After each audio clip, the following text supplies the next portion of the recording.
Eh bien, bonjour à tous. Bienvenue dans ce webinaire Facture électronique 2024. Merci à vous pour votre participation. Ce webinaire est destiné à relever les enjeux, les impacts et les opportunités de la réforme 2024 qui est devant nous. Je suis Florent Allard, je travaille dans la division Digital Services de Rico France. Je suis sales consultant et j'interviens depuis une dizaine d'années auprès des directions métiers, en particulier les directions finance et directions comptables, pour les accompagner dans leur transformation digitale, en mettant à disposition un certain nombre de technologies qui permettent d'optimiser le traitement des données. J'ai le plaisir de co-animer ce webinaire avec Thierry Amadieu, qui est consultant expert. Bonjour Thierry, je te laisse te présenter. Bonjour Florent. Merci Florent pour cette introduction. Alors en deux mots, je me présente Thierry Amadieu, donc je suis président du cabinet TACD Cartena, qui est en fait un cabinet de conseil qui intervient sur la digitalisation. On est très présent dans le secteur public et on intervient aussi beaucoup avec les entreprises pour les mettre en capacité de répondre aux obligations de dématérialisation. À ce titre, donc on conseille un certain nombre d'entreprises dans ces logiques-là. Et je me propose effectivement avec Florent d'évoquer les questions un petit peu techniques de cette réforme pour vous situer également notre expérience. On intervient également avec le forum, dans le cadre du Forum national de la facture électronique dont nous sommes membres, sur les différentes questions assez pointues de cette réforme, notamment les différents cadres de facturation et les problématiques rencontrées dans les échanges avec l'écosystème. Donc autant de points qu'on pourra discuter avec vous. Ok, merci Thierry. Alors voilà l'agenda qu'on vous propose. Donc un rapide tour d'horizon sur le calendrier réglementaire des 2 prochaines années qui nous attendent. Un zoom sur le positionnement de Rico, sur ses activités en particulier autour du purchase to pay et l'order to cash, puisqu'on opère effectivement un certain nombre de prestations, de traitements et de dématérialisation pour le compte de nos clients. Donc on a engagé la discussion avec eux et puis on partagera quelques feedbacks ensemble. Quelques axes de réflexion sur des questionnements que vous pouvez vous poser pour identifier où est-ce que vous en êtes par rapport à l'anticipation de cette réforme.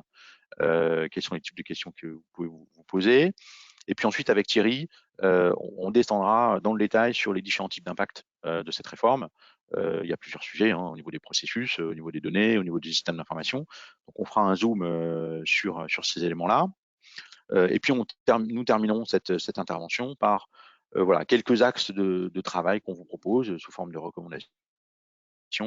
Et puis un partage aussi autour des opportunités, puisque cette réforme est une obligation réglementaire, mais elle est aussi une opportunité pour les directions financières et les systèmes d'information d'optimiser les processus de traitement et donc de tirer bénéfice aussi de cette évolution réglementaire. Voilà, donc je vous propose de rentrer dans le vif du sujet. Donc le calendrier, écoutez, nous sommes quasiment jour pour jour à 2 ans avant le démarrage de cette réforme, donc 1er juillet 2024, où toutes les entreprises vont devoir passer à ce processus de facturation électronique. Et puis ensuite, en fonction de la taille des entreprises, on a jusqu'à 2026 pour mettre en œuvre cette réglementation. Donc on va avoir une zone de transition pendant 2 ans. L'électronique va prendre le pas de manière très majoritaire et vous allez également aussi devoir gérer quelques axes encore de traitement papier.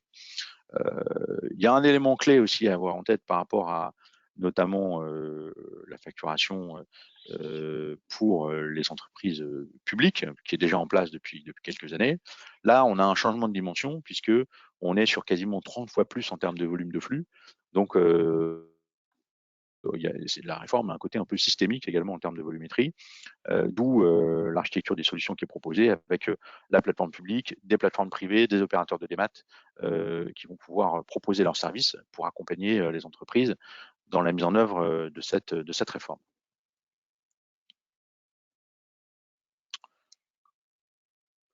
Alors, Rico, effectivement, comment on se positionne par rapport à ce type d'activité? Donc, on intervient depuis une dizaine d'années auprès des directions financières, des directions comptables, pour les accompagner dans l'optimisation de leur processus Purchase to Pay, Order to Cash. Ça veut dire quoi? On met en place des solutions de traitement de flux. Donc, on est habitué à traiter des factures papier, des factures électroniques, des bons de commande, des solutions de rapprochement. On utilise des technologies de workflow, du BPM, de la signature électronique, un certain nombre de briques technologiques pour accompagner et optimiser le traitement de ces flux et permettre un traitement homogène de la donnée. Donc, on intervient dans plusieurs types de pays, France, Europe et international. Donc, on est capable de déployer des solutions globales sur plusieurs territoires. Et donc, on va être confronté à la mise en œuvre de différents types de réglementations, puisque chaque pays en Europe évolue à son propre rythme. L'Italie est déjà passée il y a quelques années sur une facturation 100% électronique. Donc, on a aussi des solutions technologiques qui sont en conformité avec la réglementation. Et on va s'appuyer sur des partenaires technologiques différents, Docware, Pagero, notamment, qui vont être des solutions qui vont nous permettre de mettre en œuvre cette réglementation. Voilà rapidement un petit peu notre positionnement sur ce type de sujet. Alors, on opère actuellement, donc depuis quelques années, un certain nombre de services pour nos clients, je le disais tout à l'heure, et on échange avec eux sur cette réforme et comment eux perçoivent aujourd'hui cette problématique. Donc, il y a plusieurs axes d'interrogation. Tout d'abord, en termes de solutions, la réglementation française permet plusieurs possibilités. On peut très bien traiter la problématique en passant par la plateforme publique. On peut utiliser une PDP, une plateforme privée. Est-ce qu'il est aussi nécessaire d'implémenter des solutions internes dans le système d'information? Quel est le positionnement des ERP par rapport à ça? Sont-ils tous prêts? Quel est le coût et la dimension des projets ERP sur ce type de périmètre? Voilà, il y a des interrogations autour de la mise en œuvre de la solution. Il y a également des interrogations au niveau des processus, puisque, par exemple, tout ce qui est gestion des statuts, des suivis de statuts de paiement, de règlement, va être touché par cette réglementation. On va devoir reporter les statuts de règlement notamment. En matière de facturation intra-groupe, c'est un processus qui va être aussi, qui est soumis aussi à cette évolution réglementaire. Pas toujours un processus qui est très bien implémenté aujourd'hui dans la plupart des groupes. Donc, ça pose question aussi sur ces sujets-là, sur un certain nombre de process métiers. On a également les interrogations autour des données. On va devoir délivrer plus de données, communiquer plus de données que celles présentes uniquement sur la facture. Donc, est-ce qu'on passe par la plateforme publique? La question de la confidentialité des données sur les livraisons, les quantités, les statuts de règlement. Le périmètre des données traitées va être plus large. Et puis, il y a également un point important sur le planning, puisqu'il nous reste 2 ans pour se préparer à cette réglementation. Alors, c'est à la fois long, mais beaucoup d'acteurs vont être mobilisés.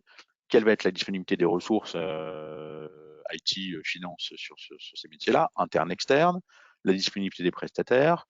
Tout le monde va converger en même temps sur ces solutions. Donc, il y a quelques interrogations aussi sur le planning et il est temps de se positionner et de définir sa roadmap sur ce sujet-là.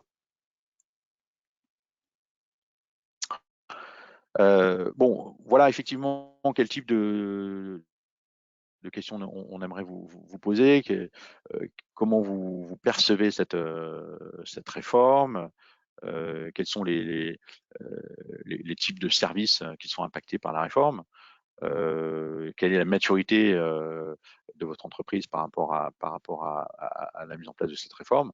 Dans les échanges qu'on a avec nos clients, Thierry, on sait qu'une partie de l'entreprise est passée à la facturation électronique, pas complètement. Les services impactés, effectivement, c'est les services financiers, mais on a aussi le domaine fiscal, l'administration des ventes, qui est concerné par ces services. Donc, ça touche l'organisation dans sa globalité. Il n'y a pas que la direction financière, la direction comptable qui est impactée par cette réforme. Thierry, je ne sais pas si tu veux ajouter quelques éléments, quelques illustrations sur ce thème-là. Alors tu as raison, c'est une réforme systémique, beaucoup plus systémique que les réformes qu'on a traversées jusqu'à présent, enfin de mon point de vue, pour d'une part les raisons que tu as évoquées, c'est qu'on va voir tout de suite après, puisqu'elle impacte les données de l'entreprise et non plus, on n'est plus dans je dirais, réplication d'un processus papier en électronique. On est vraiment sur une logique de structuration de données. Ça, c'est un premier plan. Et puis deuxième chose, c'est qu'effectivement, une partie seulement des entreprises ont engagé le chantier de dématérialisation parce que certaines n'avaient pas l'utilité de le faire. D'autre part, beaucoup de petites entreprises ont des processus de facturation très limités, hein, qui sont souvent en dessous d'une centaine de factures par an. Donc effectivement, elles ne voient pas tellement l'utilité de dématérialiser. Pour autant, elles sont aussi concernées. Et enfin, on a des entreprises qui travaillent avec le secteur public, donc qui sont déjà dans la dématérialisation depuis 2017 avec la plateforme Chorus Mhm. Pro, mais Avec d'autres Chorus, qui ne ouais. le sont pas. Voilà, Mhm. donc ça veut dire qu'aujourd'hui, on peut considérer que une partie seulement des entreprises ont fait l'effort. Et on verra enfin, peut-être, et je te laisserai la parole, mais que par exemple, pour beaucoup d'entreprises, on pense que le PDF, c'est la dématérialisation, mais en réalité, pas du tout, puisque dans la réforme qui nous attend, le PDF dans sa version simple va disparaître au profit d'un PDF Mhm. intelligent Des nouveaux qu'on formats. appelle FactureX notamment, sur lequel on pourra Mhm. revenir éventuellement. Voilà. Enfin, voilà un petit peu les points sur lesquels j'avais des choses à ajouter. Ok. Rentrons un petit peu plus précisément maintenant dans le périmètre des obligations réglementaires et des thèmes Alors, abordés. si tu veux, alors on va d'abord essayer de couvrir le scope ou le périmètre de la réforme. De quoi s'agit-il? Alors en Mhm. premier lieu, on est d'abord sur de la facturation domestique, hein, donc la DGFiP maîtrise, je dirais en premier lieu cette dimension. On parlera après des ventes internationales ou des acquisitions internationales ou intracommunautaires. C'est un deuxième sujet. Mais ce qu'il faut bien avoir à l'esprit, c'est que en termes de si on considère que dans cette réforme, il y a deux composantes, la partie e-invoicing, donc la partie dématérialisation des factures, et puis une partie e-reporting qui concerne en fait au renvoi des éléments de déclaration fiscale, pour faire simple, à la DGFiP, eh bien, on va considérer que le déploiement du invoicing et du reporting ne porte pas sur les mêmes opérations. Alors, invoicing et reporting, ça concerne toutes les factures domestiques. Donc, c'est le premier point qui est évoqué ici, donc pour les opérations B2B. Dans ce cadre-là, on pourra avoir différents cadres de facturation, hein, puisque tous les cadres de facturation sont couverts, qu'il s'agisse de factures, d'affacturage, de factures auto-facturées, d'avoir à facturer, etc., etc. Je passe sur les détails. Mais également, il faudra prévoir pour ces factures, et notamment dans le cadre de facturation de services, le retour de statut de paiement, puisque vous savez que vous Mhm. avez deux régimes fiscaux. Vous avez la TVA sur les débits ou la TVA sur les encaissements. Si vous êtes dans le cadre de la facturation sur les débits, le problème ne se pose pas, puisque par définition, vous êtes l'émission de la facture constitue finalement le fait générateur. Si vous êtes sur la TVA sur les encaissements, bien sûr, pour revendiquer le remboursement de la taxe, il faudra effectivement attester de l'encaissement. Et c'est pour ça qu'on a besoin du retour de ces statuts. Et ça aussi, c'est assez nouveau. Enfin, on a deux sujets à l'international, mais pour ce qui concerne l'international, vous comprendrez que on ne peut pas imposer à nos partenaires une facturation électronique si chez eux, ils ne l'acceptent pas. Bon, il se trouve que de nombreux pays aujourd'hui sont dans les mêmes dispositions que nous, en train de mettre en place la facture électronique, mais enfin, un certain nombre aujourd'hui ne l'acceptent toujours pas. Donc ça veut dire que la DGFiP considère que les flux d'invoicing, il n'y a pas d'obligation effectivement sur international, par exemple, vous émettez une facture vers un pays étranger, vous êtes libre de faire une dématérialisation de facture ou pas. En revanche, sur le e-reporting, vous avez des obligations de reporting sur ces opérations, au même titre que les acquisitions qui peuvent être intracommunautaires, que vous aurez aussi sur lequel le reporting portera. Enfin, on peut avoir des opérations, et c'est la partie droite, qui concerne le B2C. Donc ça, c'est aussi important. On peut avoir les problématiques de vente à distance sur les sites de e-commerce par exemple. Et puis, comme je vous disais, les statuts de paiement. Donc vous voyez que la réforme finalement est un peu à géométrie variable. On a une partie facturation électronique qui là touche tous les opérateurs au niveau national pour leurs opérations B2B inter-entreprises. Et puis, sur l'international, si vous avez des opérations internationales, bien là, ce ne sera que le champ du e-reporting qui sera impacté, bien sûr, puisque c'est tout ce qui intéresse la DGFiP en l'occurrence. Hein. Après, la dématérialisation, c'est votre sujet. OK? OK. Alors, merci pour cette présentation de périmètre. Je vais te repasser la main, effectivement, pour rentrer un petit peu plus dans le détail sur les différents types d'impact. Hein. Donc, on a vu effectivement un premier lot sur les process métiers, donc on va faire un zoom sur ce sujet. Un deuxième type d'impact sur l'écosystème, hein, les fournisseurs, les clients, les banques. Un impact plus lié effectivement au traitement de la donnée au sein des systèmes d'information. Et puis, les impacts sur l'organisation, puisque la réforme va toucher le système comptable, mais aussi plusieurs services dans les entreprises. Absolument. Alors, sur la partie métier. Alors, sur la partie métier, je dirais que les impacts découlent en fait de ces différents process de facturation qui sont évidemment liés à vos opérations.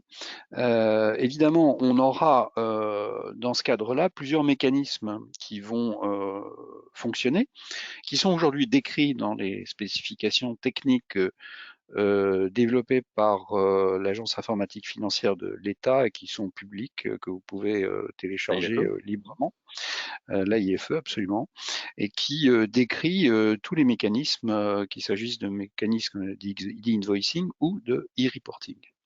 Ce qu'il faut bien comprendre, c'est que ces mécanismes, et notamment ce qu'on appelle la structuration des données qui sont transmises au portail en fait national, enfin en tous les cas qui va être chargé de recevoir ces données et de les retransmettre à l'autorité fiscale, sont en grande partie décrits dans ce qu'on appelle des profils sémantiques qui incluent en fait ce que vous pouvez voir ici en partie droite, ce qu'on appelle les flux 1, 2, 3, qui sont typés donc selon la nature de la facturation.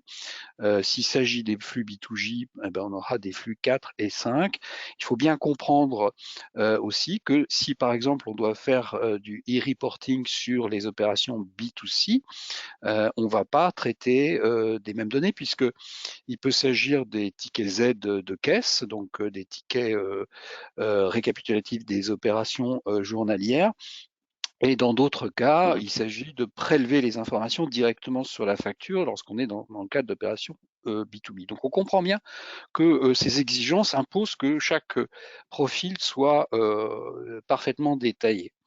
Donc on a des factures B2B qui incluant le paiement. Dans ce cas-là, on peut être sur des factures d'invoicing, enfin des process d'invoicing ou et d'e-reporting, donc selon les cas.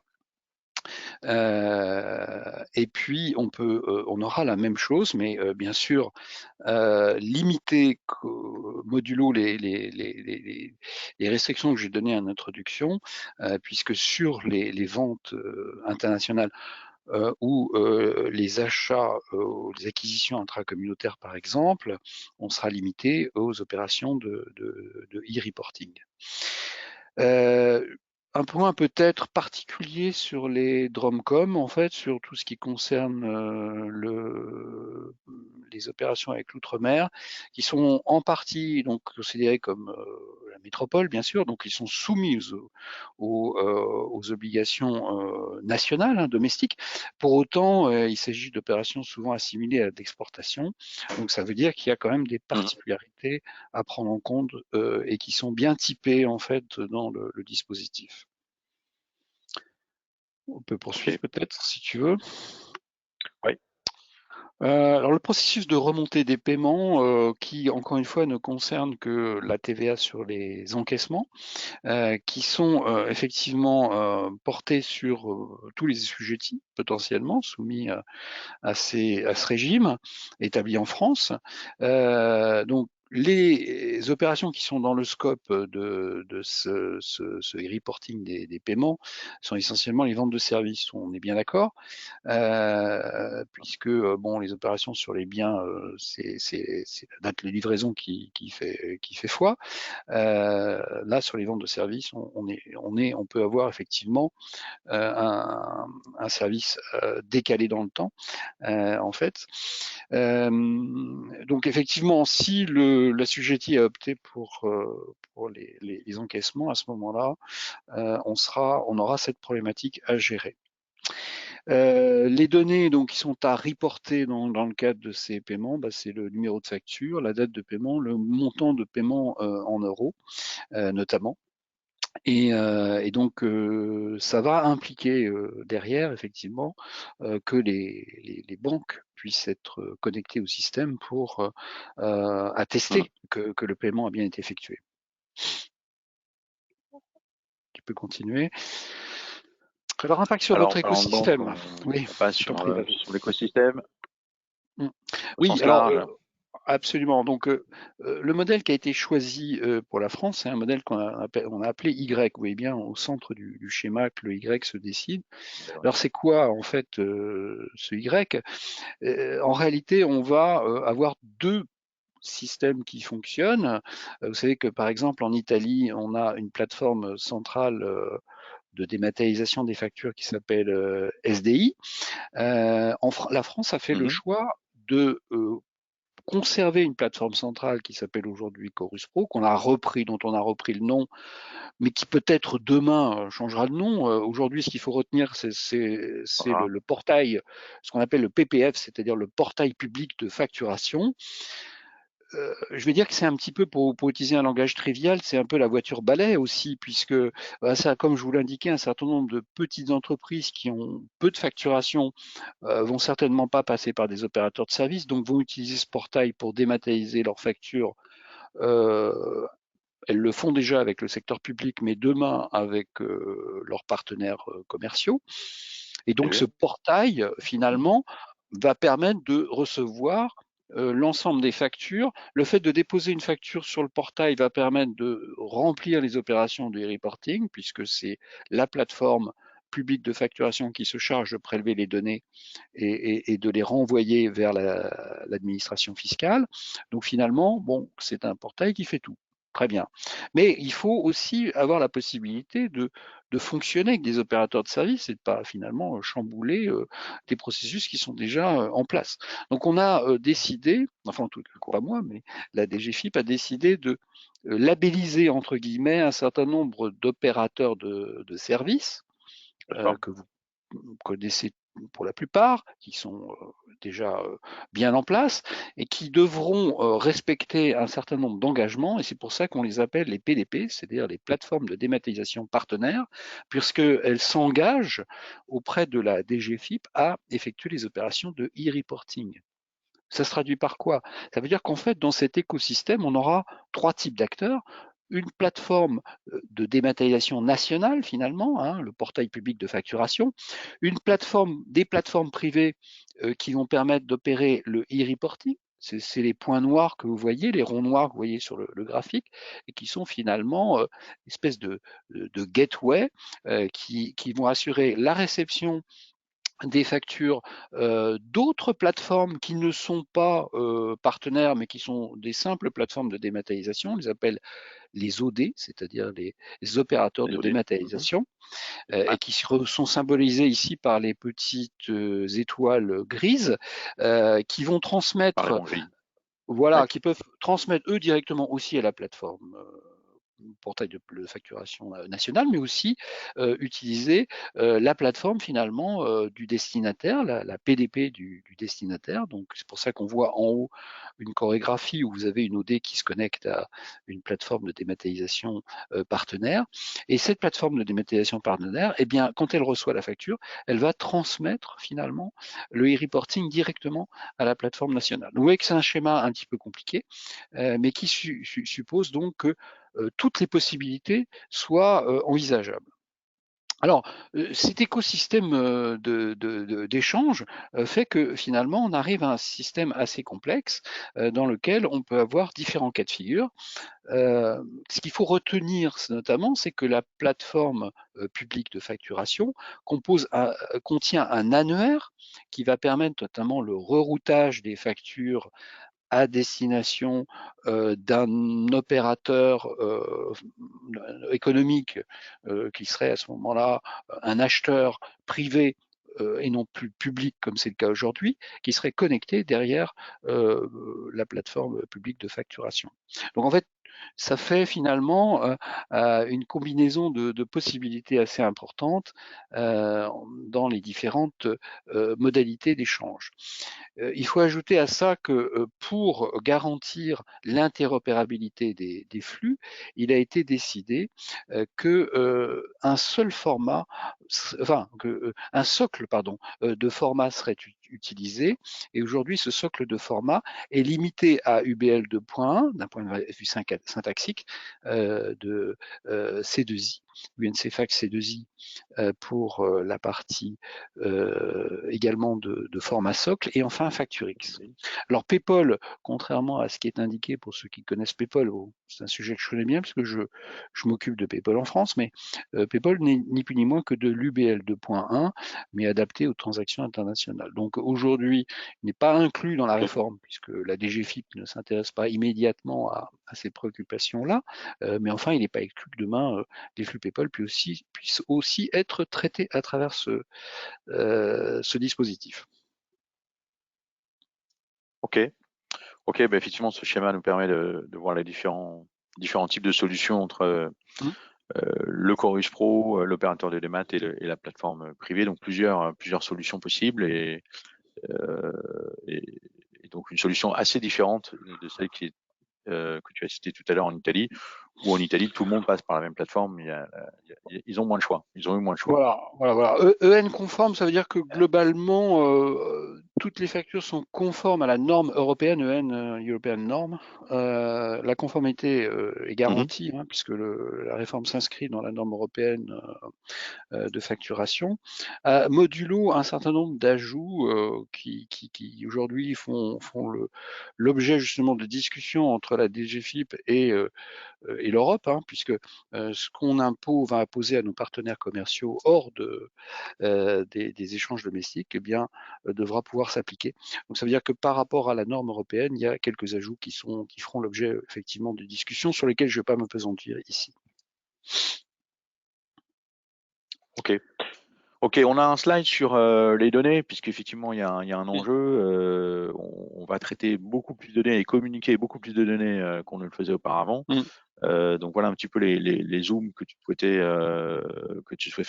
faire, Thierry. Voilà, alors le premier exemple de données, je viens d'en parler, la problématique d'adaptation à la norme européenne. Le régime fiscal, l'option fiscale qui est choisie devrait être typée dans les factures. Ça n'existe que chez nous. Cette option fiscale n'existe nulle part ailleurs en Europe, donc ça veut dire que c'est un exemple d'une demande qui sera faite effectivement d'adaptation de la norme, puisque la norme européenne ne le prévoit pas d'emblée. Mais en tous les cas, sur vos factures, il faudra bien l'indiquer. Donc indiquer que si vous êtes en TVA sur les débits ou sur les encaissements. Donc cette mention devra être ajoutée sur vos factures, devra pouvoir être produite.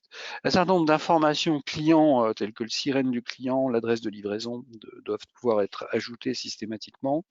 Vous voyez, données applicables à partir de janvier 2026 pour certaines et d'autres immédiatement. Les données en bleu devront être appliquées dès le début de la réforme. en 2026, enfin au vert, Mhm. vous avez les données qui devront être ajoutées ou plus tard en 2026.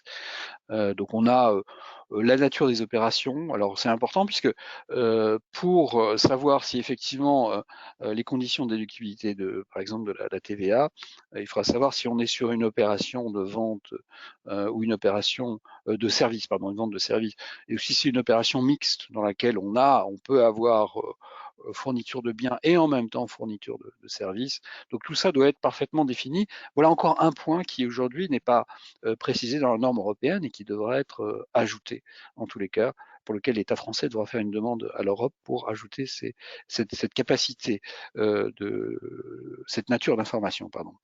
Voilà. Et puis, si on a, ce qui est nouveau aussi, à la partie droite, date d'émission de la facture rectificative, si on a une facture rectificative, on peut avoir, vous savez, on peut avoir des avoirs, on peut avoir des factures rectificatives. Et donc, si on a une facture rectificative, eh bien, de préciser la date d'émission de la facture rectificative. Voilà. Aujourd'hui, ça n'est pas inclus. Bon, et puis quelques points comme l'éco-participation, ok, les minorations de prix, rabais, ristournes, remises, escomptes, qui devront Mhm. apparaître également sur la facture. Donc ça Ok. fait beaucoup de travail. La question, c'est qu'effectivement, à se poser, peut-être la première question à se poser, c'est est-ce que, au vu de ces ajouts, est-ce que notre ERP est déjà en capacité de produire ces données? S'il ne l'est pas, il faudra qu'il le soit, ou de toute manière qu'on puisse l'ajouter Mhm. dans la facture à Absolument. l'extérieur de l'ERP. Hein, donc ça, c'est le premier travail à faire. Ok, voilà pour cette évolution sur les Hmm. données, donc en deux temps, hein, à la mise en œuvre de la réforme et puis à partir de janvier 2026. Donc il y a Absolument. deux tranches dans les travaux. Le point suivant concerne effectivement la sécurité, les données, puisque on va communiquer beaucoup plus de données, hein, donc bah, il y a un certain nombre de points d'attention à avoir. Alors, en effet, la piste d'audit fiable je pense que la plupart d'entre vous est familier à la notion de piste Est d'audit en place, fiable, ouais. hein. C'est un chantier qui est pas nouveau, hein, qui a été notamment confirmé. Vous savez que dans le cadre de la dématérialisation des factures, vous avez 3 voies possibles de dématérialisation, la signature électronique, l'échange EDI et la piste d'audit fiable qui constitue la troisième voie possible, hein, c'est l'article 289.7 du CGI qui précise ça, et notamment cette piste d'audit fiable, elle vise à finalement reconstituer ce que les comptables appellent le chemin de révision comptable, qui permet en fait de documenter la facture pour justifier de son bien fondé. Donc ce travail est en grande partie fait pour pas mal d'entreprises. Ça implique derrière un dispositif d'archivage sur lequel on puisse finalement constituer comme disait un comptable, nos boîtes à chaussures dans lesquelles on va stocker Mhm, opération par opération nos différents documents, pièces justificatives, etc. Et la possibilité de communiquer ces archives. Ça lance un chantier notamment sur la possibilité d'avoir de l'archivage électronique. Alors sachez que pour les mhm, factures, absolument. la plateforme publique de facturation va mettre à disposition gratuitement un volume d'archivage électronique, mais ça ne suffira pas pour les entreprises puisqu'il faudra évidemment, Ouais. enfin en tous les cas, la plateforme publique le portail public de facturation n'a pas prévu de stocker une grande quantité de pièces justificatives. Ça, c'est le travail de l'entreprise.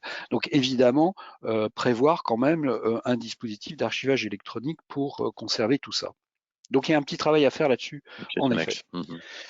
L'identification, authentification des acteurs, on est dans un espace sécurisé, donc ça suppose qu'effectivement une confiance intégrale de l'ensemble de la chaîne, y compris avec les autorités. Donc ça suppose qu'effectivement, et ce que prévoient les opérateurs de services la plupart du temps, c'est que quand vous rentrez dans un espace de dématérialisation, eh bien vous êtes authentifié par un dispositif qui permet d'authentifier les personnes et les serveurs.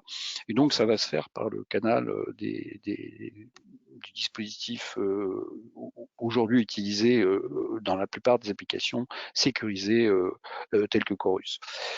Sécurité et traçabilité des données portées par l'annuaire notamment. Donc, évidemment, il va falloir tracer l'ensemble des actions dans le système.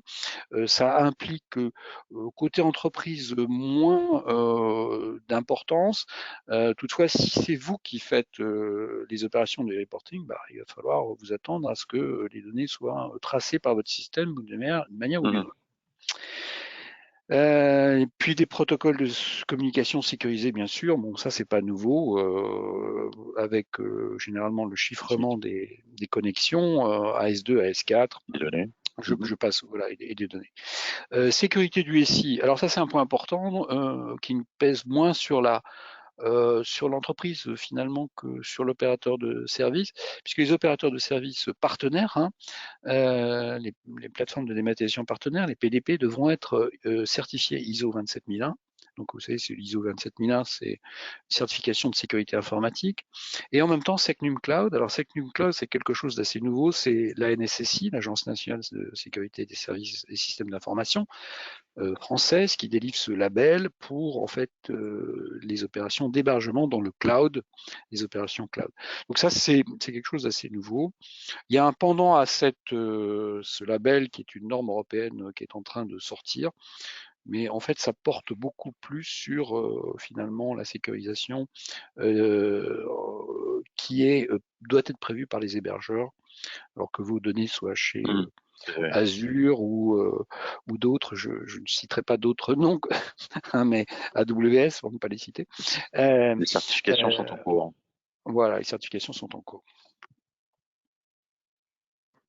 Ok. Merci Thierry pour ce chapitre. Avant de conclure et d'aborder le dernier chapitre de notre webinaire, quelques questions qu'on souhaitait vous suggérer pour effectivement savoir, vous poser la question où en est votre organisation en matière de préparation par rapport à cette réforme. On a vu qu'il y avait pas mal de sujets, processus, données, sécurité, équipe comptable bien sûr, mais pas que. L'écosystème aussi est important à intégrer dans la réflexion, les équipes vente, achat. Voilà, comment vous vous projetez, vous, par rapport à cette réglementation? Quelle roadmap vous pouvez dessiner? On espère effectivement avoir pu vous donner quelques actes de réflexion, quelques éléments et d'avance. Merci Thierry pour ton intervention parce qu'effectivement on l'a vu au travers des échanges clients qu'on a eu, tu as un apport, une connaissance spécifique sur ces thèmes-là et donc c'est une vraie valeur ajoutée. Et on souhaitait effectivement vous illustrer quelques points. On pourra vous accompagner effectivement. On a quelques consultants, dont Thierry, pour vous accompagner dans la réflexion globale sur ces sujets-là. Voilà. Et puis quelques recommandations, quelques axes de travail qu'on vous suggère. Donc, établir un groupe projet, effectivement, je pense que ça peut être intéressant de commencer à poser les pions principaux qui vont devoir travailler sur cette implémentation. C'est un chantier assez important, donc il y a une conduite de changement à mener. Le projet est conséquent et peut être conséquent, peut avoir différents types d'impacts, on l'a vu. Donc, il y a une conduite de changement, une communication particulière à faire sur ce sujet-là. Il y a une analyse des process à faire, effectivement, Thierry l'a évoqué. Est-ce que vous êtes en capacité de fournir les données qui sont demandées? Comment? De quelle manière? Donc, il y a tout un travail autour de l'analyse des données à faire. L'écosystème, l'intégration avec les tiers, avec les banques, notamment, il y a des échanges de flux et de données à prévoir. Se positionner aussi par rapport aux différents types de solutions envisagées. Quel type de scénario pourrait être envisagé dans votre organisation? Utiliser la plateforme publique, la plateforme partenaire, un opérateur de service, les deux, pourquoi pas, en fonction des types de flux. Et puis, commencer à définir une roadmap, un macro-planning pour adresser ce chantier dans les meilleures conditions possibles. On l'a vu, cette réforme va générer un certain nombre de travaux et d'impacts dans vos organisations. Mais c'est aussi, Thierry, des axes de progression possibles. La réforme est aussi une opportunité. Donc, il y a plusieurs éléments bénéfiques aussi à mettre en avant par rapport à ces chantiers. Je ne sais pas si tu veux en lire Oui, quelques mots, Thierry, ces bénéfices. absolument. Oui, en effet. Alors, il faut pas voir non plus que les côtés négatifs et la contrainte imposée par la réforme. Il y a aussi Oui. un chantier. Moi, ma vision, c'est Des que effets ce chantier, vertueux. voilà, à plus long terme, ce chantier va accélérer finalement une réforme qui est finalement obligatoire, presque à toutes les entreprises, qui est de dire, bah, réfléchissons à nos process internes.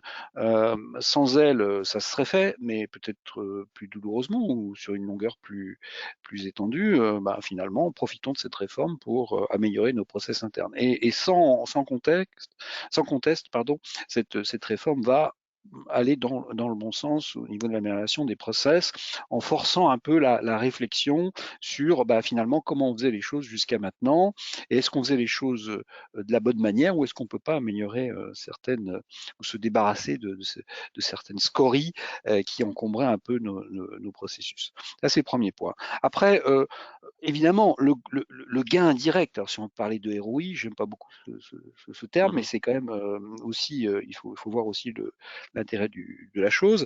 Optimisation des postes clients fournisseurs, bah, en fait, on va avoir une visibilité à peu près complète sur les encours et les règlements. Donc ça veut dire que Mhm. votre poste de trésorerie va se trouver grandement amélioré Optimisé. et optimisé par cette réforme, et on va avoir enfin des vrais indicateurs sur le suivi des paramètres sur lesquels le directeur financier a un œil constant. Euh, Mhm. sur les données, j'ai dit dès le départ de cette présentation que c'était une réforme systémique. Pour moi, en quoi elle est systémique? Ben, c'est que c'est un vrai chantier sur les données. Et ça, aujourd'hui, la plupart des entreprises ont pas une visibilité, loin de là, sur leurs opérations. Si on Ce a type de données.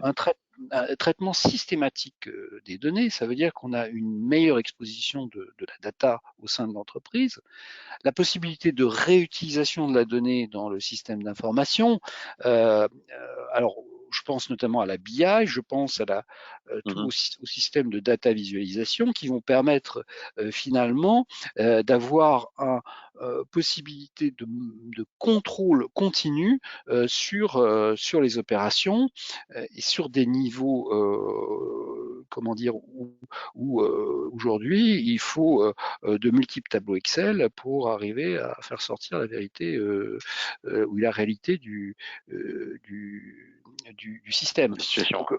voilà, on aura beaucoup plus de facilité à faire des points, des situations continues sur l'évolution, détecter, mettre des indicateurs, des alertes, être alerté et prendre des bonnes actions.